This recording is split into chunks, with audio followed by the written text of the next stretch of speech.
Hello and welcome to day 3 of our LEGO Power Functions camp. Today we are doing single motor vehicles. So these are vehicles that are driven using only one motor.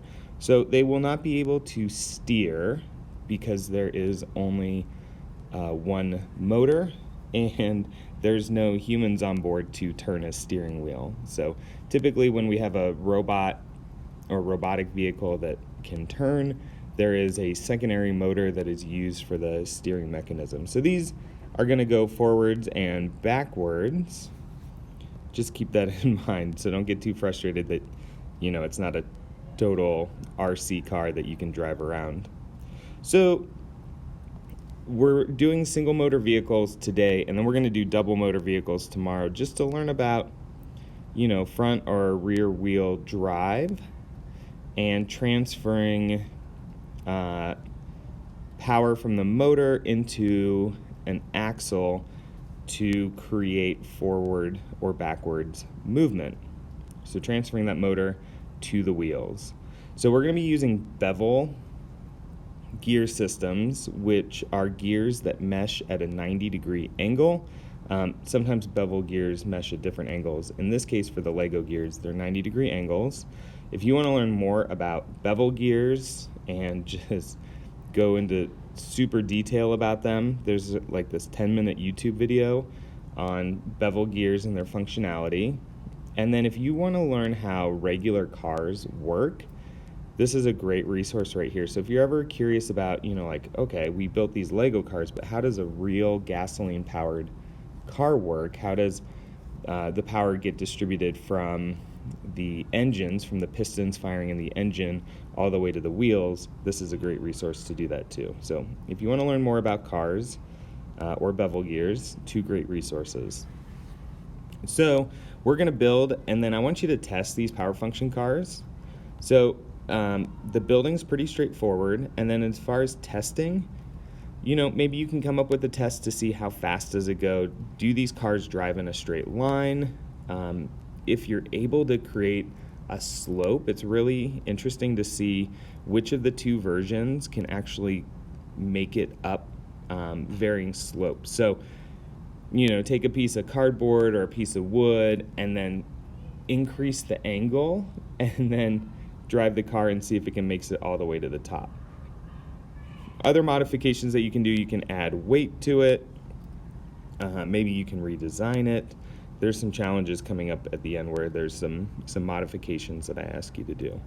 So pretty straightforward for these two builds. You've got the car version 1 right here, building instructions in the tutorial video, and then car number 2 is right here.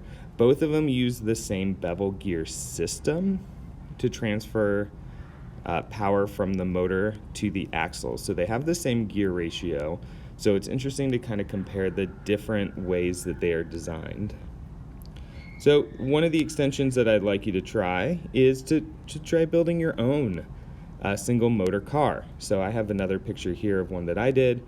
There's a lot of versions, maybe out on YouTube, or that you could look up, or using either a bevel gear, or this one uses kind of like a straight gear system where there's not that 90-degree angle. So it doesn't have to be a bevel gear system. You can do an entirely different design.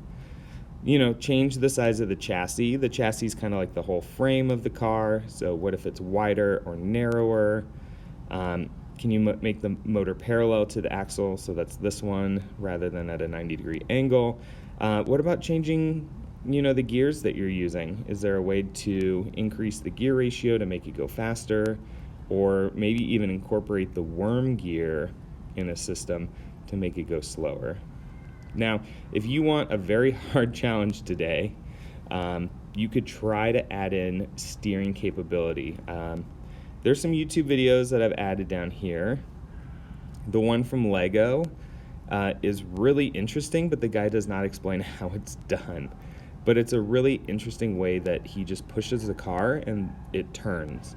And so it's kind of a nice system to think about, a non-motor system for making the car turn. Obviously, this one up here uses a motor and it uses a worm gear system to drive this rubber band. And you can read more about, why this is difficult to accomplish with the power functions set, and how come I had to use the rubber band. And we're going to talk more about steering tomorrow with our double motor vehicles, but this is just, if you want to try it today on your own before we talk about it in more detail, this is a great time to start doing it. All right, so as always, we want to see what you've done, so please share any testing that you did, any redesigning that you did, any modifications that you might have made, and if you attempted steering, even if it doesn't work, we still want to see what you tried. That's always super interesting. Even when things don't work out, it's great to see what you're trying, and where your mind's going when you're testing and modifying. So hopefully you have fun today, and I look forward to seeing your submissions.